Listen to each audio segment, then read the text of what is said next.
മോനൈസ് കിച്ചണിലേക്ക് എല്ലാവർക്കും സ്വാഗതം. പിന്നെ നമ്മളെ മാർക്കറ്റിൽ ചെന്നപ്പോൾ നമുക്ക് ഇച്ചിരി ഗ്രീൻ ആപ്പിൾ കിട്ടി. അപ്പോൾ അത് ഞാൻ 1 കിലോ വാങ്ങിച്ചു. അത് കുറച്ച് ഞാൻ എടുത്ത് വെച്ചപ്പോൾ ബാക്കി 2 ഞാൻ ഇവിടെ എടുത്ത് വെച്ചിരുന്നു.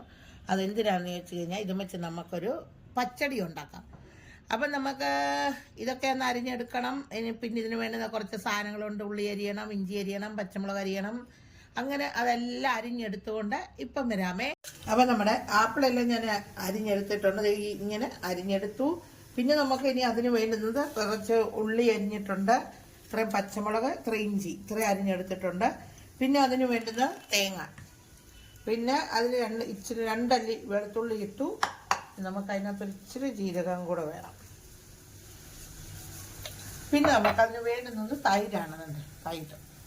അപ്പം നമുക്ക് ആദ്യമേ ഒരു പാൻ അടുപ്പ് വെച്ചിട്ടുണ്ട്. അപ്പം നമുക്കതിനി ഇതിനൊന്ന് കടുക് വറുക്കത്തിലെല്ലാം ഒന്ന് വഴറ്റിയെടുക്കണം, തേങ്ങ അരയ്ക്കണം, കുറച്ചൊക്കെ പരിപാടികളുണ്ട്.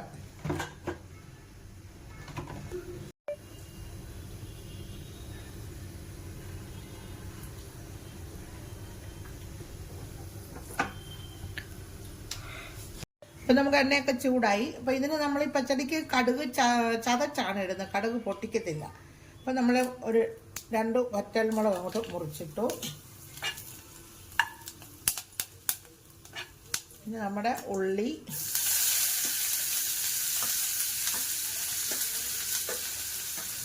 പച്ചമുളക്, ഇഞ്ചി. ഇതിന് ചെറിയുള്ളി ആയിട്ടും നല്ലത് കേട്ടോ. ചെറിയുള്ളി നമ്മുടെ കയ്യിൽ ഇല്ലായിരുന്നോണ്ട് ഞാനിത് കണ്ട സവാള അടുത്തരിഞ്ഞത്.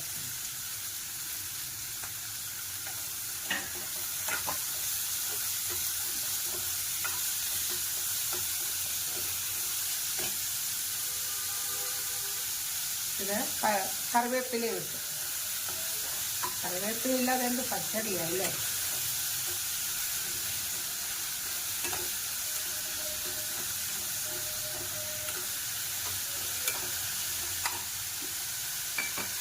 കൂട്ടത്തിൽ തന്നെ നമുക്ക് ഉപ്പ് ഇടാം.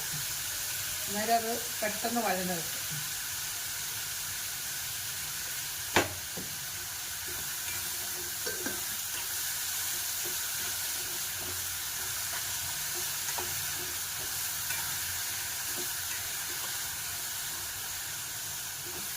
കൂടെ തന്നെ ഈ ആപ്പിൾ അരിഞ്ഞതും കൂടി ഇടാം. Green apple. നമ്മുടെ മാങ്ങയുടെ കൂട്ടൊന്നുമല്ല, ഇത് ഇച്ചിരി കല്ലിച്ചിരിക്കും. അതുകൊണ്ട് ഇത് മഴന്ന് വന്നോട്ടെ.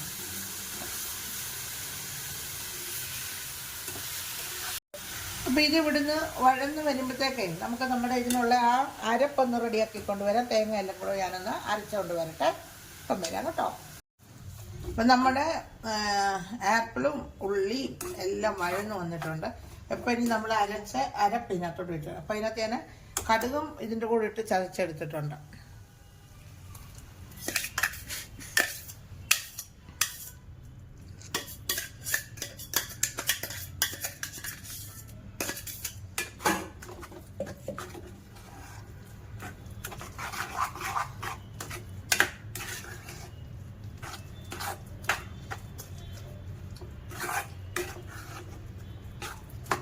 ഇതൊക്കെ ഒന്ന് ചൂടായി വരുമ്പോഴത്തേക്ക് നമുക്ക് നമ്മുടെ തൈരും കൂടെ ഒന്ന് കലക്കിയൊക്കെ എടുത്തോണ്ട് ഇപ്പം വരാം. ഇത് അധികം തിളക്കരുത്, ഇതൊന്ന് ചൂടായാൽ മതി, തേങ്ങയുള്ളത് കൊണ്ട്. അപ്പം നമ്മുടെ ഇതെല്ലാം തേങ്ങ അരച്ച് ചേർത്തതെല്ലാം ചൂടായിട്ടുണ്ട്. അപ്പം നമ്മുടെ തൈര് ഞാൻ തന്നെ കലക്കി എടുത്തിട്ടുണ്ട്. നമുക്ക് ഇത് ഒന്ന് ഒഴിച്ചു കൊടുക്കാം.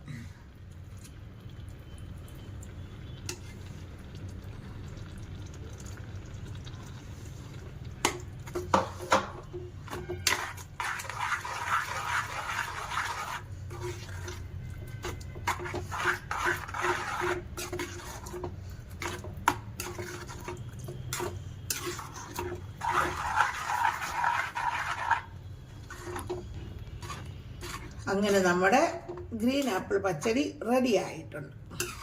എന്ത് എളുപ്പമാണെന്ന് നോക്കാം. അപ്പം എല്ലാവർക്കും ഞങ്ങളുടെ ഗ്രീൻ ആപ്പിൾ പച്ചടി ഇഷ്ടമായോ? നമുക്ക് ഇതൊന്നൊരു വേറൊരു പാത്രത്തിലോട്ടൊന്ന് ഇതിനകത്തൊന്ന് മാറ്റാം. കാരണം ഇത് ചൂടായിട്ടിരിക്കുമല്ലോ, തൈര് അങ്ങോട്ട് ഒത്തിരി ചൂടാകുന്നത് പിന്നെ അത് ചിലപ്പോൾ ഇതായിപ്പോവും, പിരിഞ്ഞൊക്കെ പോകാൻ ഇതുണ്ട്. അപ്പം അതിന് നല്ല നമുക്കൊരു വേറെ പാത്രത്തിലോട്ട് ഒഴിച്ച് മാറ്റുന്നതാണ്. അപ്പം നിങ്ങളൊക്കെ എന്ത് ചെയ്യണമെന്നറിയാമോ? ഗ്രീൻ ആപ്പിൾ കിട്ടുവാണെങ്കിൽ ഇതുപോലൊക്കെ ഒന്ന് വെച്ച് നോക്കണം. അടിപൊളിയാണ്, വെച്ച് നോക്കിക്കോ, ധൈര്യമായിട്ട് വെച്ച് നോക്കിക്കോ. ഓക്കെ, അപ്പം ഇതൊരു വേറെ പാത്രത്തിലോട്ടൊക്കെ ഒന്ന് മാറ്റട്ടെ. അപ്പം നമ്മുടെ ഗ്രീൻ ആപ്പിൾ പച്ചടിയുടെ ഫൈനൽ ലുക്ക് തന്നെ ഇതാണ്. അപ്പം എങ്ങനെയുണ്ട്? എല്ലാവർക്കും കണ്ടിട്ട് തന്നെ ഇഷ്ടപ്പെടുന്നില്ലേ? അപ്പോൾ എല്ലാവർക്കും ഇഷ്ടമായെങ്കിൽ എല്ലാവരും ഇതുപോലെ ഒന്ന് ഉണ്ടാക്കി നോക്കണം. നമ്മൾ ഫ്രൂട്ട്സ് കടയിലൊക്കെ ചെല്ലുമ്പോൾ അവിടെ ഗ്രീൻ ആപ്പിളൊക്കെ കിട്ടും. അപ്പോൾ അതൊന്ന് വാങ്ങിച്ച് എല്ലാവരും ഇതുപോലൊക്കെ ഒന്ന് ഉണ്ടാക്കി നോക്കണം. എന്നിട്ട് ഞങ്ങളെ സപ്പോർട്ട് ചെയ്യണം, ലൈക്ക് ഷെയർ എല്ലാം ചെയ്യണം. എങ്കിൽ മാത്രമേ, നിങ്ങളുടെ സപ്പോർട്ട് ഉണ്ടെങ്കിൽ മാത്രമേ ഞങ്ങൾക്ക് മുമ്പോട്ട് പോകാൻ പറ്റത്തുള്ളൂ. അതുപോലെ തന്നെ ഞങ്ങളുടെ ഒരു ഫേസ്ബുക്ക് പേജും കൂടെ ഉണ്ട്, അതും കൂടെ ഒന്ന് എല്ലാവരും ലൈക്കൊക്കെ ചെയ്ത് ഞങ്ങളെ സപ്പോർട്ട് ചെയ്യണം. അപ്പോൾ ഞങ്ങൾ ഇനി അടുത്തൊരു വീഡിയോ മറ്റുടനെ വരാം. അതുവരെ ബൈ.